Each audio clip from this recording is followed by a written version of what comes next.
বন্ধু, আশা করি সবাই ভালো আছেন। অ্যাস্ট্রোলজি, হস্তরেখা বিচার এবং কুণ্ডলী বিচার, তন্ত্র আমি বিভিন্ন ভিডিও আপনার সামনে তুলে ধরি। বাড়িতে বসে নিজের জন্মছক দেখুন এবং নিজের হাতকে মিলান, তার সাথে বাস্তব বিষয় একটা গুরুত্বপূর্ণ। আমরা প্রত্যেকে ভালো থাকতে চাই, তাই অ্যাস্ট্রোলজির পদ্ধতি আপনাকে ভালো রাখবে। সেই তত্ত্বগুলো আপনি জানুন। এবার কোনো জায়গায় গিয়ে ঠকবেন না, নিজেকে আগে যাচাই করে জেনে তার সাথে আপনার ভাগ্য কি সত্যি পরিবর্তন করা যাবে না যাবে না সেই সম্পর্কে বিভিন্ন তথ্য আমি ভিডিওর মাধ্যমে দিয়ে থাকি। এবং প্রত্যেকের বলবো লাইক করুন, শেয়ার করুন এবং নতুন যারা আছে সাবস্ক্রাইব করুন। আমি এই যে 25 সালে বলেছিলাম যে বিভিন্ন প্রতিকার সম্পর্কে টোটকা জানাবো, বা ভালো প্রতিকার নিজে বাড়িতে বসে জানতে পারবেন, শিখতে পারবেন, সেগুলো আমাদের সামনে তুলে ধরবো।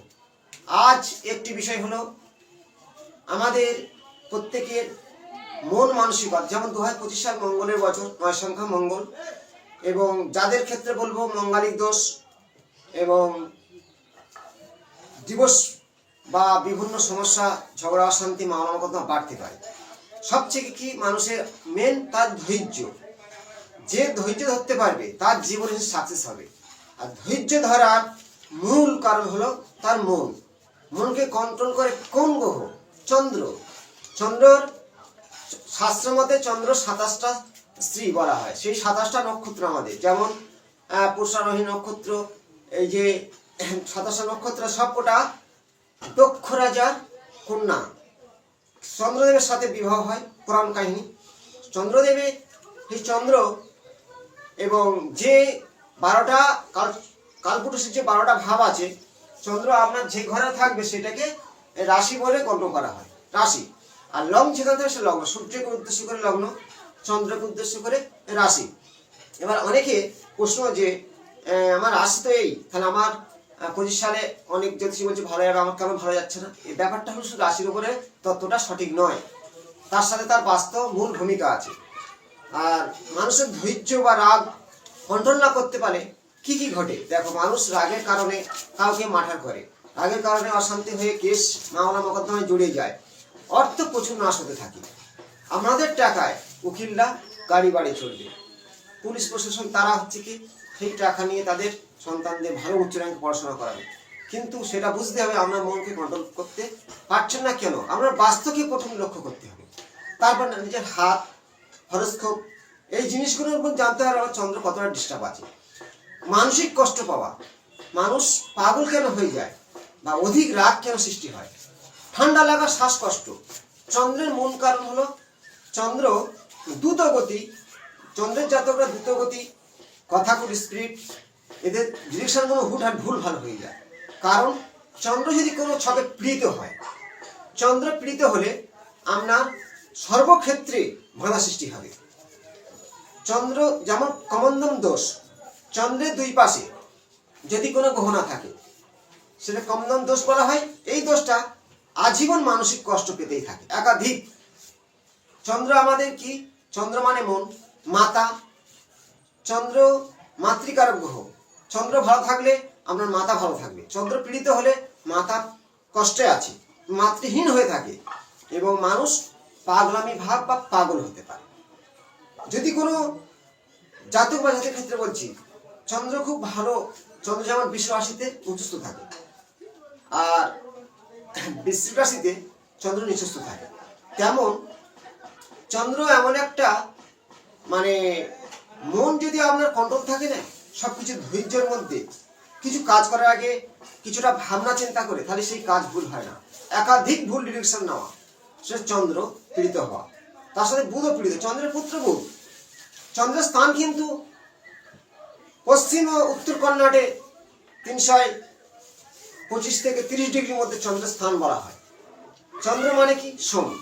যদি কারো চন্দ্র পীড়িত থাকে, আমি ভালো একটা প্রতিকার দেবো, বাড়িতে বসেন সেই প্রতিকার করবেন। আপনার সন্তান চঞ্চলতা বন্ধ হবে, অধিক বদনাম আসছে, কলঙ্কিত হওয়া। যে নারীদের ক্ষেত্রে কোনো কিছু কাজ না করে অকারণে বদনাম পায়, সেটা হল চন্দ্রের জন্য। কোনো কারণ নেই হঠাৎ মনটা খারাপ হয়ে যাওয়া, চন্দ্রের কারণ। এবং একাধিক মানসিক চাপ, টেনশন, চন্দ্রের কারণ। চন্দ্র পীড়িত হয় কিভাবে? কুণ্ডলটা খুলে দেখুন, চন্দ্রের সাথে রাহু যুক্ত, চন্দ্রের সাথে কেতু যুক্ত, চন্দ্রের সাথে শনি যুক্ত, চন্দ্র পীড়িত হবে। এবং চন্দ্র কেমন ফল দিতে পারে ডিগ্রি অনুযায়ী, 10 ডিগ্রির মধ্যে চন্দ্র ভালো ফল দেবে। চন্দ্র জানাতো ডিগ্রি আরো বাড়বে, বা 0 ডিগ্রি আছে, 5 ডিগ্রি আছে, চন্দ্র নিষ্ফল দেবে। এবং চন্দ্র কোন ঘরে কেমন ফল দিয়ে থাকে, কি কি রোগ হয়, প্রথম আমি হরস্কোপ একটা ছকে দেখাবো। তার সাথে হাত দেখুন, আপনার লগ্ন যে কোনো এই 12টা ভাবের মধ্যে যে কোনো লগ্ন হতে পারে। এখানে লগ্ন আছে, এটা হলো মেষ রাশির ঘর, এটা এখান থেকে 1 মানে ফার্স্ট হাউস 1 ধরতে হবে। এখান থেকে কাউন্ট করে দেখুন 6, এটা হচ্ছে কি 6 নম্বর। আর এটা 7, 8, এই অষ্টম ঘরে চন্দ্র। অষ্টম ঘরে চন্দ্র আপনার শরীরের মধ্যে কি কি হতে পারে? অষ্টমে চন্দ্র আছে, পাশে কেউ নাই। এই চন্দ্রের পাশে, দুই পাশে যদি কোনো গ্রহ না থাকে, চন্দ্র বলা হয় ক্রমবর্ধমান দোষ সৃষ্টি করেছে। আপনার দেখবেন হঠাৎ কোনো কারণে মনটা খারাপ হয়ে গেল, বা আপনার মনের মধ্যে মানে কষ্ট অনুভব করছে, বা কেউ কষ্ট দিচ্ছে, কোনো মানুষ আপনাকে কষ্ট দিচ্ছে। চন্দ্রের দুই পাশে গ্রহ না থাকলে সেই জাতক বা জাতিকার ক্ষেত্রে কোনো মানে মানুষ সে হয়তো কষ্ট দিতে চায় না, কিন্তু কষ্ট দেবে, বা আপনাকে দিয়ে পরিশ্রম করে খাটিয়ে নিয়ে আপনার দ্বারা কাজ কৌশল করে নেবে, তারপর আপনাদের বিতাড়িত করবে, আর চেনে না, তার জন্য আমার মানসিক কষ্ট সৃষ্টি হবে। চন্দ্র যদি সংযুক্ত হয়, দেখো এখান থেকে 8, 9, 10, 11, 12, এই 12 নম্বর ঘরটাকে বলা হয় দ্বাদশ ঘর। শনি যুক্ত চন্দ্র, শনির সাথে চন্দ্র যদি যে কোনো ঘরে বসতে পারে, যে কোনো ঘরে, আমি দ্বাদশ ঘরটা দেখালাম। দ্বাদশে শনি চন্দ্র থাকলে আপনার জীবনে মারাত্মক বিপজ্জনক, দাম্পত্য জীবনে মানে একাধিক বারবার ঘাত প্রতিঘাত আসবে, বিবাহ জীবনে ছন্ন ছাড়া আপনার জীবনের বিষময় করতে হবে শনি এবং চন্দ্র। কারণ আছে, সেটা আমি বলবো। ষষ্ঠ চন্দ্র দেখো রাহু যুক্ত হয়ে আছে, আপনার লগ্ন ঠিকানা, সেখান থেকে 6 নম্বর ঘরে ঘুরে আসুন। সেই হাউসে যদি চন্দ্র রাহু থাকে, রাহুর দ্বারা চন্দ্র পীড়িত হলো, তাহলে কি হবে? মানে সেই জাতক জাতিকার ক্ষেত্রে একেবারে বারবার বদনাম, ঠান্ডা লাগা, শ্বাসকষ্ট, বারবার সাইলেন্সের রোগ, এবং সবসময় জ্বর লেগে থাকবে। এই 6 নম্বর ঘরে রাহুযুক্ত চন্দ্র। এই পঞ্চম ঘরটায় বসে, এখান থেকে পঞ্চম ঘরটা কাউন্ট করুন। পঞ্চমের চন্দ্র রাহুযুক্ত হয়ে আছে। আমার দেখুন প্রেমের ক্ষেত্রে বাধা সৃষ্টি হবে, একাধিক প্রেম সৃষ্টি হবে, কোনো টেকবে না, এবং আপনার বারবার মানে কোনো কারণে বদনাম আসবে। যদি 4 নম্বর ঘরে চন্দ্র বসে থাকে শনিযুক্ত হয়ে, আপনার মাথা কষ্টে আছে।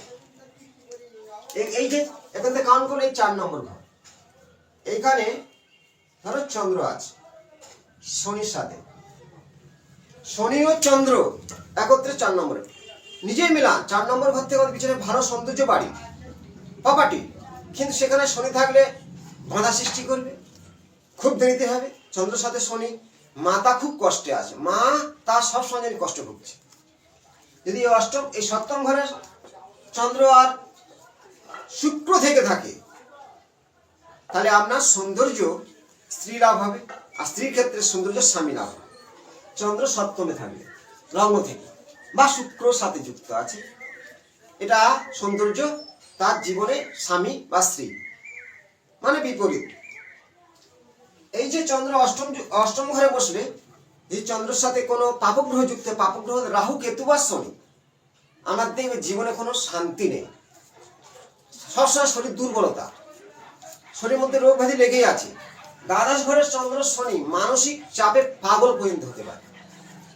সে তার মধ্যে সন্তানের থাকলে তার পড়াশোনা তো হবে না, চঞ্চল, আস্তে আস্তে পড়ে গিয়ে বারবার চোট আঘাত, এবং তার মস্তিষ্ক কাজ করবে না। চন্দ্রের সাথে রাহু যদি দ্বাদশে ঘরে থাকে, সেই জাতক বা জাতিকার ক্ষেত্রে আমি দেখেছি অনেক হরস্কোপে তারা কোনো আইনের পথে গিয়ে জেলের মধ্যে বন্দী হয়ে গেছে। চন্দ্রের সাথে শনি। চন্দ্র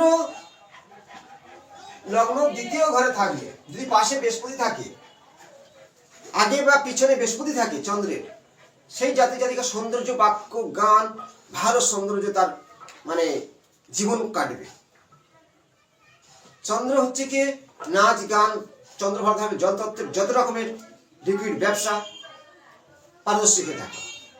কিন্তু চন্দ্র আমরা যদি হরস্কোপের মধ্যে শনি রাহু কেতুযুক্ত হয় বা 6, 8, 12 ভাবে বসে থাকে, আমরা জীবনে মিলান মানসিক কষ্ট কিছু ছাড়বে না। শনির সাথে থাকলে দাম্পত্য জীবনের মধ্যে ছন্ন ছাড়া হবে। আমি প্রচুর হরস্কোপ দেখেছি যে তাদের জীবনে কেন এই ঘটনাগুলো ঘটছে। চন্দ্র হলো মাতৃকার গ্রহ, মাতা মন মানসিকতা ফার্স্ট। এবং চন্দ্র জাতকদের ক্ষেত্রে বারবার ভুল ডিসিশন নাও বা যে কোনো কাজ হুটহাট সিদ্ধান্ত নিয়ে করে তারপর সেটা ভাঙা, কোনো বাড়ি করছে তার ভাঙতে হচ্ছে। যদিও কর্কট রাশি হয়ে থাকে, কর্কট রাশি জাতকদের ক্ষেত্রে আরো বেশি। চন্দ্র পীড়িত হলে তাদের মধ্যে মানসিক তো চাপ থাকবেই এবং রোগ ব্যাধি, শরীর দুর্বলতা, ভয় পাওয়া এগুলো লেগে থাকবে।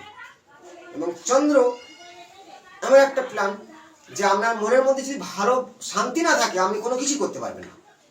চন্দ্র পীড়িত হওয়ার কারণে মানুষ জেল খাটা, দুর্ঘটনা, অশান্তি জড়িয়ে যায়। তাহলে হরস্কোপে নিজের হাতে এই যে করতলের মধ্যে দেখবে এটা শুক্রস্থান আর এটা হচ্ছে চন্দ্রস্থান। এই চন্দ্রস্থানের মধ্যে তিল থাকলে কলঙ্কিত হওয়া, নক্ষত্র চিহ্ন থাকলে বারবার মানসিক চাপ, এখানে জব চিহ্ন বা অসংখ্য রেখা তার জাল তৈরি করেছে, পাগল পর্যন্ত হতে পারে। যদি আপনার এই শিরোরেখা ব্রেন লাইন যদি চন্দ্রের দিকে ঢাল হয়ে চলে আসে, এই চন্দ্রস্থানের চন্দ্রস্থান ঢাল হয়ে চলে এসছে, নক্ষত্র চিহ্ন আছে, পাগলামি ভাব আপনার মধ্যে আছে বা আপনার সন্তানের মধ্যে আছে।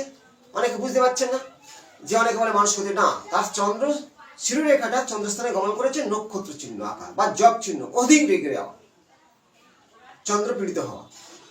চন্দ্র আমরা জীবনে ভালো দিতে পারে, জীবনে সুখ দিতে পারে। চন্দ্র যদি একা ভালো ডিগ্রি নিয়ে কোনো গ্রহ তার পীড়িত না হয়, ভালো ঘরে বসে থাকে বা তার পাশে চন্দ্র আগে পিছনে বৃহস্পতি, চন্দ্র আগে পিছনে বুধ আগে থাকলে হবে না, বা চন্দ্র আগে পিছনে রবি, মারাত্মক আপনার জীবনে সফলতা লাভ দেবে। এবং আপনার যে বায়ুকোণ দেখুন, এই বাস্তব হস্ত দেখুন, এইটা হচ্ছে বলে পূর্ব সূর্য ওঠে, এখানে পূর্ব সূর্য ওঠে 90 ডিগ্রি, এটা অগ্নিকোণ 125 ডিগ্রি, ঈশানকোণ 45, দক্ষিণ দিকে 180, নৈঋত কোণ 225, এখানে 270 পশ্চিম দিকে। আর এই বায়ুকন্যা এটাকে বলা হয় উত্তর পশ্চিমের কোণ হলো বায়ুকোণ, এটা হলো চন্দ্রস্থান। এই বাস্তবের কাঠিং আছে, বাস্তবের কাঠিং মানে কেটে গেছে খানিকটা। আপনার বাড়ির মহিলারা সারা জীবন কষ্ট ভুগবে, আপনার মধ্যে মানসিক চাপ থেকেই যাবে, অস্থিরতা বরণ করবে। চন্দ্রস্থান যদি ওখানে পায়খানা বাথরুম সিঁড়ি থাকে, সবসময় মানসিক চাপ, মনে হাসি খুশি নেই। মিলান যদি এই ধরনের কারো কিছু চন্দ্র পীড়িত হয়, প্রতি সোমবার দিন নিখুঁত বেলপাতায়, অখণ্ড বেলপাতার উপরে নিজে ওম নমঃ শিবায় লিখবেন, চন্দ্রন সাহায্যে লিখে বেলপাতাটা শিবের মাথা দিয়ে ভালো করে গায়ত্রী মন্ত্র জপ করুন। শিবের গায়ত্রী আছে, শিবের বীজ মন্ত্র আছে। এবং আমি একটা মন্ত্র বলে দিচ্ছি, ওম বটুকায় নমঃ, 108 বার জপ করুন। ওম বটুকায় নমঃ, বেলপাতা দিয়ে চন্দন দিয়ে ওম বটুকায় নমঃ জপ করুন, চন্দ্র আপনার সাপোর্টে আসবে। এবং উদ্দাক্ষ, 5মুখী উদ্দাক্ষ শিবের কাছে অভিষেক করে নিজের কণ্ঠে ধারণ করুন। এবং পারলে বর্জায় মুক্ত, প্রচুর দাম বর্মা মুক্ত একটা ধারণ করুন কণ্ঠে, লকেট তৈরি করে। আমরা দেখবে মন মানসিকতা, রাগ বিষ অনেকটা কন্ট্রোল হবে। এবং চেষ্টা করবেন সোমবার দিনকে দুধ খাবেন এবং দই খাবেন, সাদা ড্রেস ধারণ করবেন সোমবার। আমি যে তত্ত্বগুলো দিচ্ছি নিজেরাই মিলাবেন এবং প্রত্যেককে বলবো আমার ভিডিওটা শেয়ার করবেন। ভালো থাকবেন। পরবর্তী অংশে নতুন কোনো তত্ত্ব নিয়ে আসবো। নমস্কার।